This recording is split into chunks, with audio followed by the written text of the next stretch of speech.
Assalamualaikum warahmatullahi wabarakatuh. Nama saya Anissa Rohman, NPM 19.144 dari kelas D. Di sini saya akan memenuhi salah satu ujian akhir semester, yaitu dari mata kuliah Hukum Organisasi Internasional. Di sini saya akan membahas yang pertama, yaitu apa itu organisasi internasional secara umum. Nah, organisasi internasional secara umum atau international organization adalah sebuah organisasi yang dibentuk masyarakat dunia dari beberapa negara secara sukarela atas dasar yang sama atau tujuan yang sama, yaitu menciptakan tata hubungan internasional yang lebih baik dalam aspek ekonomi, sosial budaya, ilmu pengetahuan, teknologi, serta aspek-aspek lainnya. Organisasi internasional meliputi organisasi publik atau public organization, organisasi privat atau private organization, organisasi regional, organisasi subregional, dan organisasi yang bersifat universal.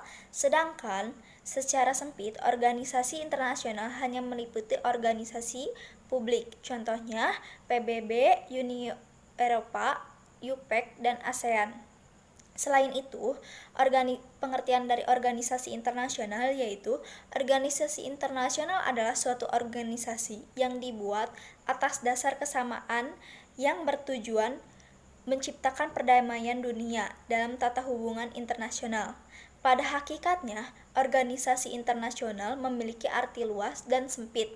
Secara luas, organisasi internasional meliputi organisasi publik yang tadi disebutkan, dan secara sempit pun hanya meliputi organisasi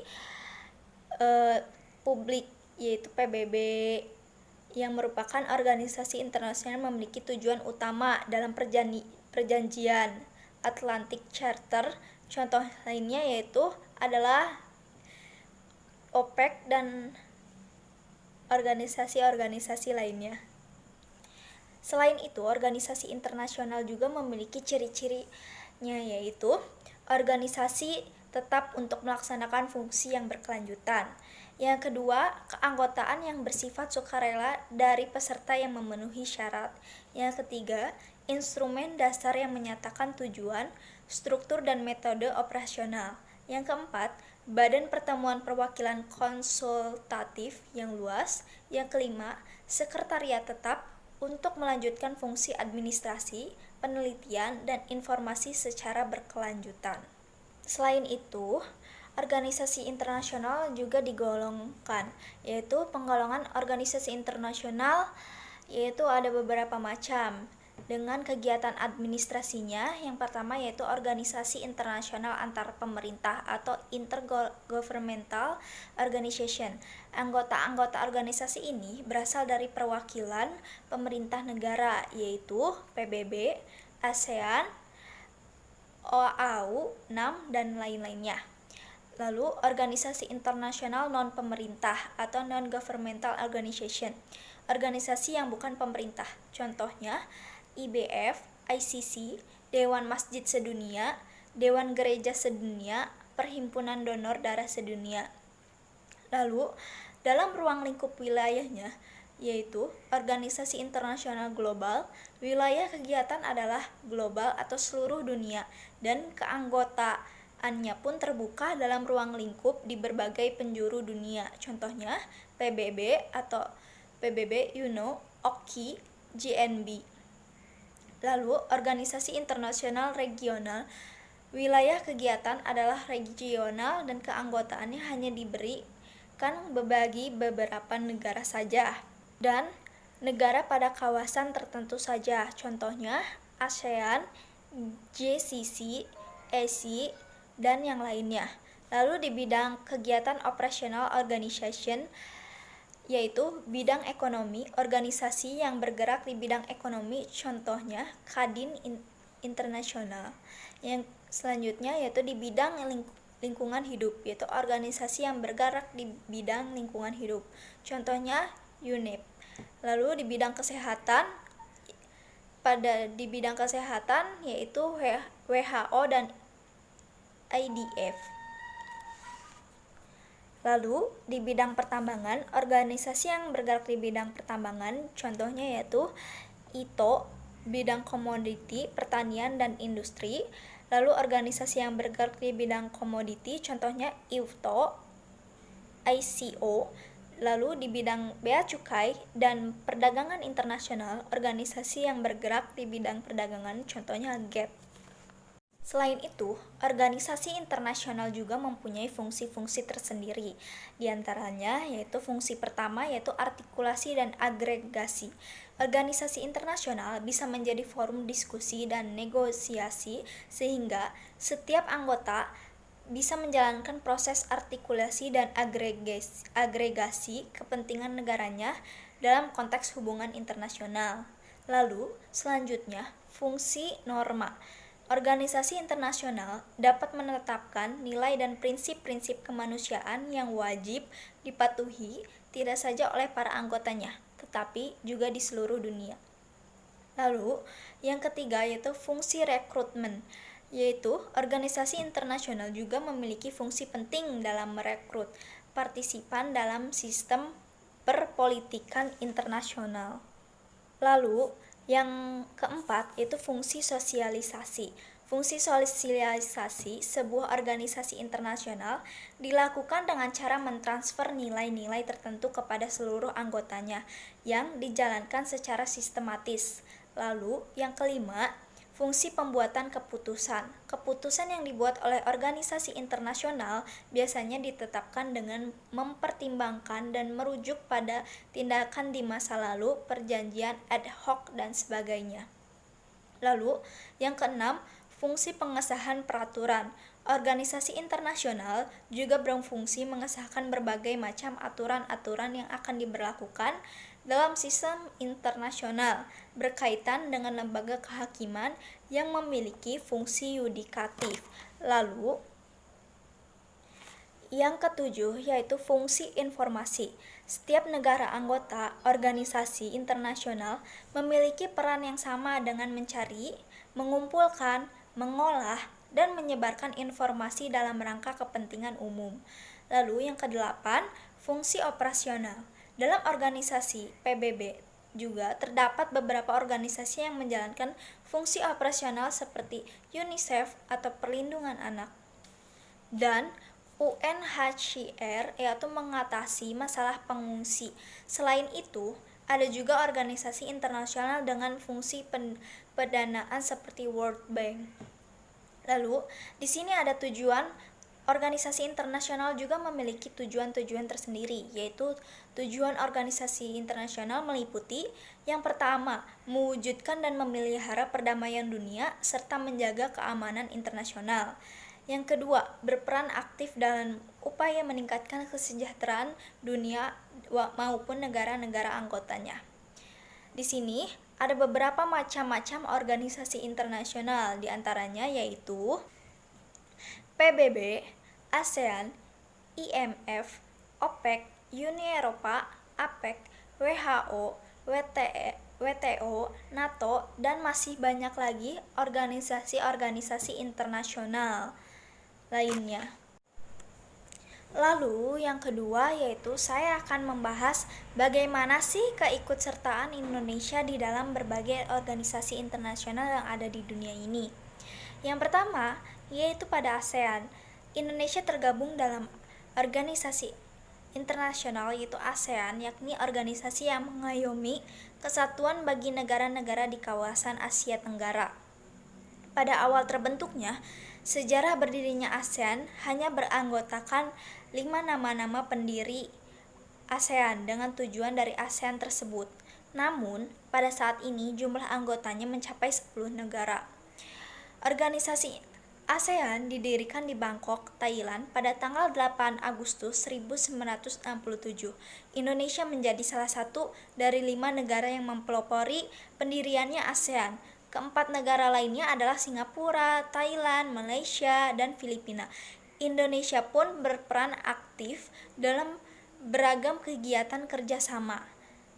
Keikutsertaannya yaitu Indonesia pernah menjadi penyelenggaraan KTT ASEAN, aktif dalam menyelesaikan konflik dengan menjadi perantara perundingan damai dan membantu para pengungsi akibat konflik atau bencana. Yang kedua yaitu PBB, Perserikatan Bangsa-Bangsa.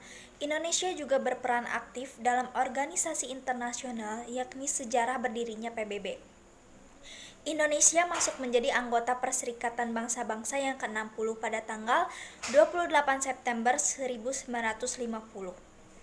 Indonesia pernah keluar dari keanggotaan PBB yaitu pada tanggal 7 Januari 1965. Hal ini merupakan bentuk protes atas diterimanya Malaysia menjadi anggota tidak tetap Dewan Keamanan PBB. Namun, Indonesia kembali menjadi keanggotaan PBB pada tanggal 28 September 1966 dan tetap sebagai anggotanya yang ke-60 dengan tujuan organisasi PBB yang mulia. Indonesia telah mampu masuk ke dalam struktur PBB yaitu menjabat sebagai dewan tetap hingga tahun 2020 saat itu. Hal tersebut dilatar belakangi karena Indonesia mempunyai toleransi yang sangat tinggi dan sering ikut andil dalam menjaga perdamaian di dunia. Selain itu, Indonesia juga berperan aktif dalam mengirimkan kontingen untuk perdamaian dunia, menyelenggarakan konferensi Asia Afrika, mengirimkan bantuan kemanusiaan dan membantu penyelesaian konflik di berbagai negara. Yang ketiga yaitu G20 atau kelompok 20. Indonesia merupakan satu-satunya negara ASEAN yang menjadi anggota G20. Kelompok 20 atau G20 beranggotakan 19 negara dan ditambah satu dengan Uni Eropa yang menguasai 75% perdagangan dunia. Indonesia memiliki pertumbuhan ekonomi yang stabil setiap tahunnya, sehingga menempatkan negara ini menjadi salah satu kekuatan ekonomi dunia. Negara kita memiliki model pembangunan yang sangat lengkap, yakni sumber daya alam yang melimpah, sumber daya manusia yang berkualitas, letak geografis yang stabil, dan iklim demokrasi yang sangat stabil. Yang keempat, yaitu MEA, Masyarakat Ekonomi ASEAN. MEA diberlakukan pada tahun 2015 dan lebih dikenal dengan sebutan Pasar Bebas Asia Tenggara. MEA ditetapkan oleh negara-negara Asia Tenggara dalam menghadapi era globalisasi. Indonesia pun ikut andil dalam pelaksanaan MEA. MEA diberlakukan karena timbulnya dampak globalisasi pada sektor ekonomi yang berpotensi membuat keadaan ekonomi di negara-negara ASEAN tidak stabil dan kurang mampu untuk memenuhi kebutuhan masyarakatnya. Lalu, keberadaan MEA dapat memacu daya saing para pelaku bisnis di Indonesia untuk meningkatkan kualitas dan profesionalitas sehingga dapat bersaing secara sehat dengan produk asing yang beredar di pasaran.